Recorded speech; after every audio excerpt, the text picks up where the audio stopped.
लद्दाख में लंबे समय से चल रहे तनातनी के बीच अब अरुणाचल प्रदेश में एलएसी पर तनातनी की खबर सामने आ रही है। News18.com की अमृता नायक दत्ता की खबर यह है कि अरुणाचल प्रदेश के तवांग में एलएसी के पास भारतीय सेना ने चीन की घुसपैठ की कोशिश नाकाम कर दी है। खबर यह भी है कि पिछले हफ्ते पेट्रोलिंग के दौरान करीब 200 चीनी सैनिक एलएसी को पार करने की कोशिश करते हुए दिखाई दिए, जिन्हें भारतीय सेना ने हिरासत में ले लिया। हालांकि बाद में लोकल कमांडर स्तर की बातचीत हुई और बातचीत के बाद चीनी सैनिकों को छोड़ दिया गया और हालात काबू में कर लिए गए हैं। News18.com ने इस खबर को सबसे पहले ब्रेक किया। तो ये एक बड़ी साजिश चीन जो कि अरुणाचल प्रदेश के जरिए करना चाहता है। इससे पहले आपने देखा कि पूर्वी लद्दाख में किस तरीके की स्थिति बनी हुई थी और ऐसे में सवाल यही है कि चीन ये विस्तारवादी सोच आखिर कब खत्म करेगा। इस वक्त मेरे साथ मेरी सहयोगी अमृता नायक मौजूद है, जो कि न्यूज एडिटर है News18.com की। अमृता, क्या वाकई इस एंगेजमेंट को लेकर सवाल इस लिहाज से भी होने चाहिए क्योंकि अब एक बड़ी साजिश और एक नए टकराव की स्थिति पैदा करने की कोशिश चीन की तरफ से की जा रही है? क्योंकि इससे पहले हमने देखा उत्तराखंड में किस तरीके से 100 की तादाद में चीनी सैनिक दाखिल होते हैं, इंफ्रास्ट्रक्चर को नुकसान पहुंचाया जाता है और अब 200 की तादाद में सैनिक जो कि एलएसी को क्रॉस करते हुए भारत में घुसते हैं। तो किस तरीके से इस कदम को देखा जाए? वहां पे तवांग में एलएसी पे विवाद पहले भी हो चुका है। हमारी पेट्रोल भी, क्योंकि एलएसी वहां पे डिफाइंड नहीं है, तो हमारे जो पेट्रोल्स है, इंडियन आर्मी के पेट्रोल्स भी वहां जाते हैं। जो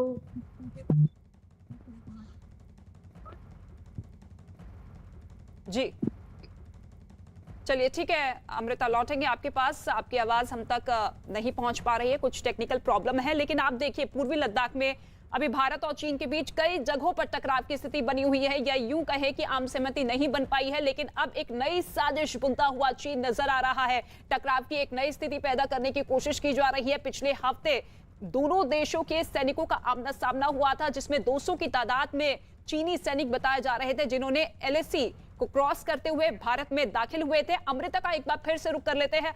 अमृता, पूरी कीजिए अपनी बात, क्योंकि इस कदम के बाद सवाल यही उठ रहे हैं कि भले ही कमांडर स्तर की बातचीत के बाद मसलों को सॉल्व कर लिया जाए, लेकिन चीन की ये सोच कब तक हावी रहेगी भारत पर, और भारत लगातार किस तरीके से इसी तरीके से जवाब देता रहेगा?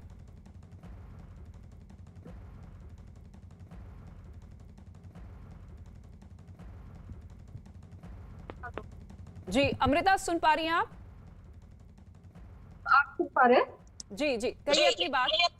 जी, मैं ये एक वहां पे एलएसी जो मैं बोल रही थी, वहां जाती है और चीन की पेट्रोल से इस साइड आती है। लेकिन इस बार डिफरेंस यही है कि चीन की बहुत बड़ी पेट्रोल आई थी और उन्होंने कुछ इंडियन डिफेंसेस को डैमेज करने की कोशिश की। अनऑक्यूपाइड बंकर्स थे, उनको डैमेज करने की कोशिश की, जिसको ने रोका और कुछ, लेकिन और हो गया लोकल कमांडर्स के लेवल। तो ये अभी सबसे इम्पोर्टेंट बात ये है कि अगले हफ्ते 4 कमांडर लेवल टॉक्स शेड्यूल्ड है। मोस्ट लाइकली किसी भी दिन अगले हफ्ते 14 लद्दाख पे जो 4 कमांडर टॉक्स होती है, से राउंड। तो ऐसे टाइम पे इस टाइप का अग्रेसिव पेट्रोलिंग करना थोड़ा अनयूजुअल है। बाकी पेट्रोल हमारे भी जाते हैं, उनके भी आते हैं। जी अमृता, कुछ रिपोर्ट्स में दावा यह भी किया जा रहा है कि खाली पड़े कुछ बंकरों को नुकसान पहुंचाने की कोशिश चीन की तरफ से की गई थी, डैमेज भी किया गया है। इसको लेकर कोई जानकारी आपके पास?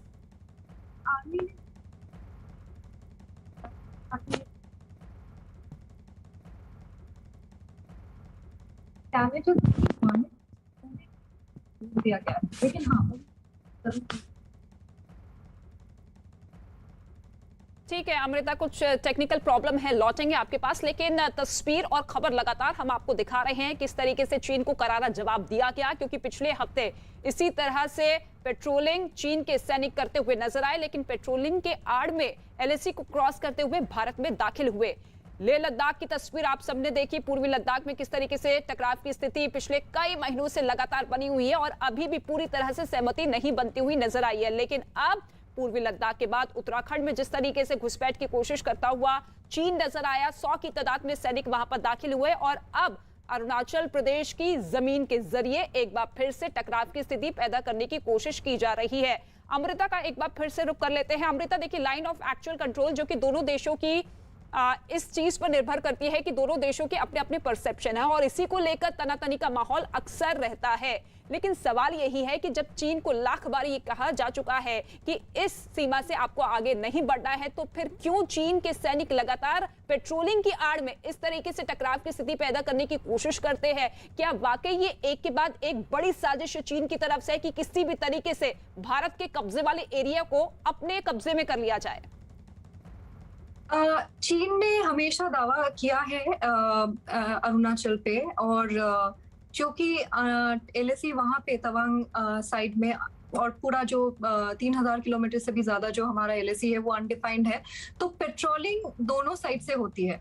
लेकिन ताजुब की बात यह है कि उन्होंने थोड़ी बड़ी तादाद में पेट्रोलिंग करना शुरू किया है। उन्होंने बाराहोटी में भी जो पेट्रोलिंग की थी वो भी काफी बड़ी संख्या में, उनकी पेट्रोल पार्टी का संख्या काफी बड़ा था, और यहाँ पे भी जो अभी तवांग में उन्होंने पेट्रोलिंग की वो भी बड़े तादाद में की थी। तो ये समझ में नहीं आ रहा है, और ये अभी तक एग्जैक्ट रीजन पता नहीं है कि इतनी एग्रेसिव पेट्रोलिंग चाइना क्यों कर रही है, और क्यों उन्होंने नुकसान पहुंचाने की कोशिश की होगी इंडियन डिफेंसेस को। हालांकि उनको बिल्कुल काउंटर किया गया इंडिया की तरफ से, और कोई डैमेजेस नहीं हो पाया। बिल्कुल, किसी तरह का कोई डैमेज नहीं हुआ है। लेकिन अमृता, जब ऐसे फेस ऑफ सिचुएशन बनती है तो प्रोटोकॉल क्या कुछ कहते हैं, किस तरीके से इस मसले को सुलझाया जाता है? क्योंकि जानकारी ये भी मिल रही है कि भले ही 200 की तादाद में सैनिकों को हिरासत में ले लिया गया हो, लेकिन कुछ बातचीत के बाद उन्हें छोड़ दिया गया था। तो प्रोटोकॉल ऐसी सिचुएशन में क्या कुछ कहते हैं? जो है वहां पे उनके लेवल पे ही सॉल्व हो जाती है।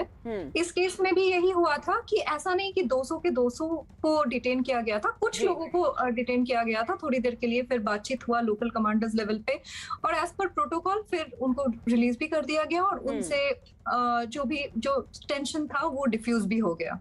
बिल्कुल, यानी कि अभी स्थिति पूरी तरीके से सामान्य है, सहमति बन चुकी है, लेकिन आगे किस तरीके से भारत का रुख इस कदम को लेकर होगा वो भी देखने वाला पार्ट होगा। बहुत शुक्रिया अमृता हमारे साथ जुड़ने के लिए, हमसे बातचीत करने के लिए। तो आप देखिए, अरुणाचल में जिस तरीके से घुसपैठ की गई उसे तो नाकाम कर दिया गया, लेकिन करारा जवाब भारतीय सेना की तरफ से जिस तरीके से दिया गया है उसे आगे भी जारी रखना होगा।